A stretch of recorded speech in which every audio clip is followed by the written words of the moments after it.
Good morning, everyone. Thanks for joining us again today. For North Dakota Today, I'm Lisa Bedeau. Abby Furchner sitting in again as Chris is going to take a couple of days off. Welcome back to the show. Thank you for having me. I'm excited to be back again for another round. And we're going to have more on this a little bit later in the show because I was very excited about it and tried to set it up last week. But you were checking out the mural that's at the Fargo Police Station today. How beautiful was it? It's so beautiful. And I know you said this too earlier in the Valley today, and I thought the same exact thing.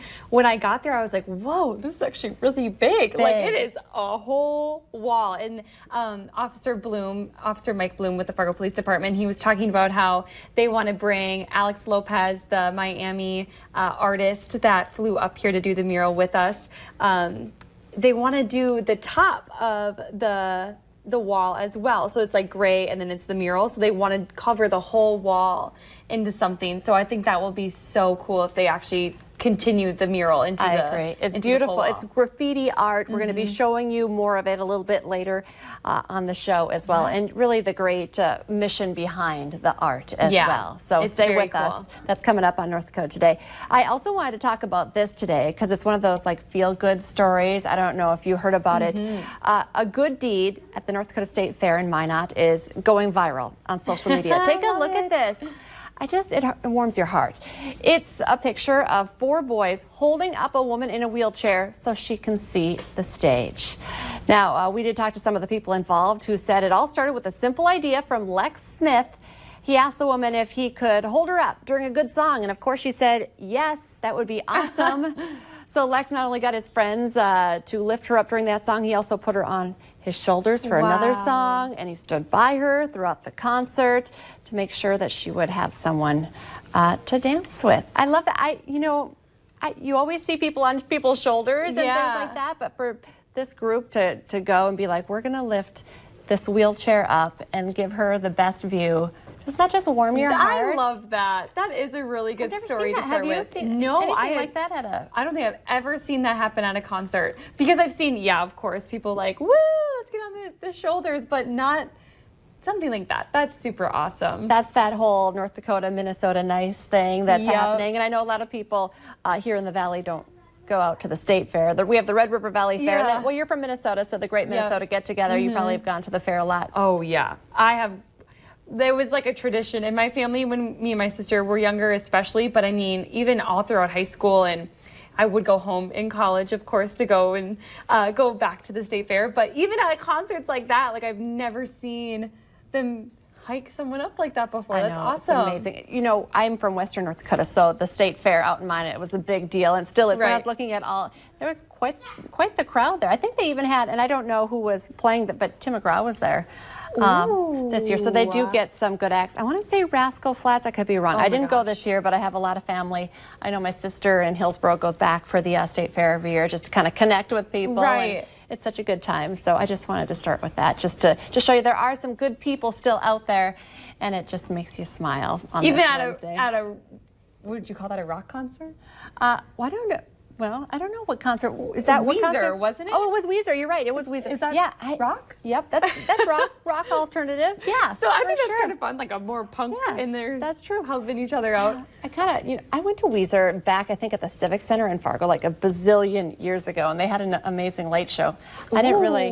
Yeah, there was a good crowd for Weezer there at the state fair. I love concerts. You're right. It was a rock concert. Rock concert, helping everyone rock and roll. Okay, but this is kind of funny to me just because I'm a millennial. Yes, you are. So this is just a fun story for me. So speaking of music too, an old Beatles song says, "Can't Buy Me Love," and that's become a modern day dilemma for many millennials.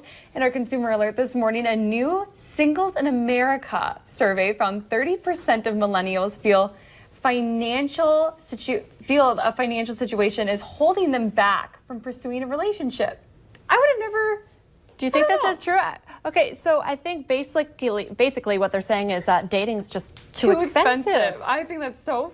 I don't know if that's true. Well, you have student debt. Yeah, I guess. Apartment rent is expensive.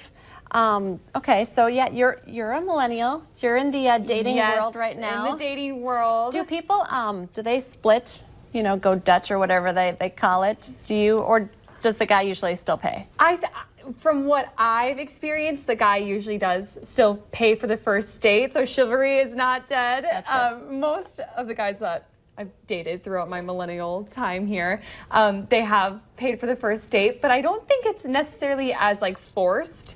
Like I don't know if I expect it as much, but I kind of understand, cost of living and paying student loans is taken quite the toll. Obviously, I'm older than you, but I feel like back in the day when I was first starting to go to the bars, I feel like people were more willing to buy you drinks. So I kind of wonder now, now with, financially, times like, do the guys like, oh, I'll buy you and all your girlfriends a drink. Does that still happen? I mean, I don't go out a whole bunch, but I think if they are like very interested in you, I've had the experience of someone being like, hey, can I buy you a drink? But it's not like, hey, can I buy you and all 6 of your friends drinks? Yeah. It's like, can I buy you specifically one? Which could be expensive. It could be, but I feel like that used to be the way it was. Like, I'll definitely buy the table a drink and probably not now. So especially like Chris and I always like to joke about millennials eating their avocado toast and stuff like that. So, Right. It's more, do you want to go grab coffee nowadays? Do you want to go get coffee so the as date's a first changing. date? Yeah, it's definitely, and I've noticed too, like it's not so much like dinner and a movie, it's like coffee and hanging out. Like it's not so much like So do you think there could be something to this study? A little bit. I think so, because I know on one of the dates, it was like, do you just want to hang out and like drive around because food's expensive? And I was like, I understand. I get that. Food is expensive. Let's just talk. Let's not eat. Right. Even coffee is expensive, really. Right. So, but five cups for like, or $5 for like a latte or a cup of coffee. But still cheaper than a meal. I think my first date way back in the day, we went to Applebee's, and so Applebee's with the appetizers and the like virgin daiquiri or something is what I did. But kids don't do that anymore. Not so much. Not so much. I think I paid for my first date. I paid for me and him. Oh, really? Yeah. Look at you. Throwing it all the way girl. back. Yeah, like changing everything. I like that. That's cool. Yeah, That's cool. it's definitely, it's different now though, dating. Being in a relationship and then going from dating in this age, it's definitely changed. Oh my goodness. Okay. I got to get ready. I have an 11-year-old. She can't date until she's, At least 18. At least 18. I was going to say 25, but that's not going to happen. 18 is probably not going to happen either. No. Well, this is a cool story too. Visitors are flocking to a site in North Dakota hoping to get a closer look at a dinosaur skull that was found. Maybe this could be a great date.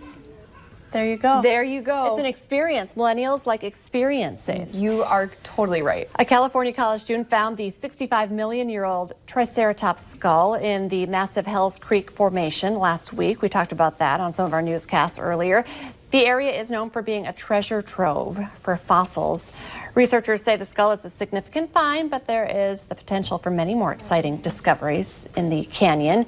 A few high school students pulled out their tools and got digging out in the canyon. And what they did find, the Triceratops, did you hear this? They named her Alice after the owner of the land where it was found. There's quite the, it could be a date. I think there were like classrooms full of people, but I kind of was joking when I said that, but I think that'd be kind of cool. If they asked me on the first date to go do that, I totally would. Like no that. Money. You gotta just pay for gas. Exactly. I think maybe like, a tool or something like that. But if you wanted to be cheap, you just, dig in there. Right. Okay, so I already brought up drinking. We love our beer around here. And now that obsession is going to be featured in a new TV pilot that's being filmed in North Dakota. We just heard about this week. I'm kind of excited about it. Maybe if we go hit up a tap room after, we love our VT lunches, our Valley Today lunches. Yes. Apparently the pilot, which is called Generation Hops, was commissioned to create a television pilot on the emergence of the craft beer industry, which is huge. I mean, how many breweries do we have here? And on the Valley Today, when you're reporting, I'm sure you've gone to a couple different, it's either wineries or breweries. Right. There's so many. There's so many. I know there's like Junkyard, Fargo Brewing, Prairie Brothers, Drecker. Oh my gosh. Yeah, and Yeah, I can't even keep up. So apparently this pilot is devoted to the popularity of craft beer, but it's also going to focus on the culture, community, and life of the areas where the ultimate TV series will be filmed. And then, which is super cool, the director says he will have his camera inside several breweries and tap rooms across the state. So it's kind of fun, like, to see what else is out there besides just Fargo. And the pilot will initially premiere on YouTube, and then the series will be offered to YouTube, CNN, Netflix, Amazon, Discovery, the Travel Channel. You can really get it anywhere, HBO, and other networks. Where it lands, so. I think we should go when they're filming during NDT lunch. Go crash it like in the background with our mugs of our beer. brews, all in Valley News Live gear. Just self-promoting. That's not a bad idea, actually. I'm going to find out where he's going to go. We will have to. So Bismarck and Fargo, for sure, the breweries. I think there is somewhat of a list. I'll have to post something online a little bit later as to where they're going to be. I think they're going to start filming this fall, but it's, you know, the last day of July right now. Right. And then the whole editing process. That'll be so fun. I'm excited to see it. And okay, so going back to the Minnesota State Fair, another great thing Minnesota has is the zoo. And they have named their second baby llama, the mama llama, How do you say that? Well, Calypso was the mom. Calypso but is the mom. The mom, yep. But she gave birth to I think this is her second baby llama. Oh, I didn't know baby llamas were so cute. I didn't know they're so fluffy. Oh my goodness. That's Kriya. She was just born. The second one this year, the first was born in May at the zoo. Do you remember the Llama Llama Mad at Mama? Yes. You know, books like that? Oh my gosh, yes. I'm sure just like some of the animals that we have at the Red River Zoo, maybe they'll have people help name her. Because I think, you know, I don't know, apparently she was overdue a couple of weeks. We needed our cute baby. I'm glad you could pronounce the name because I was like, I know. That's you shot know, in the dark. Calypso and Kriya, they won't know. They won't be offended. All right, we have a great show planned for you. Coming up next, though, we're going to talk about Generation Narcissists coming out of our selfie culture. That and more right after the break.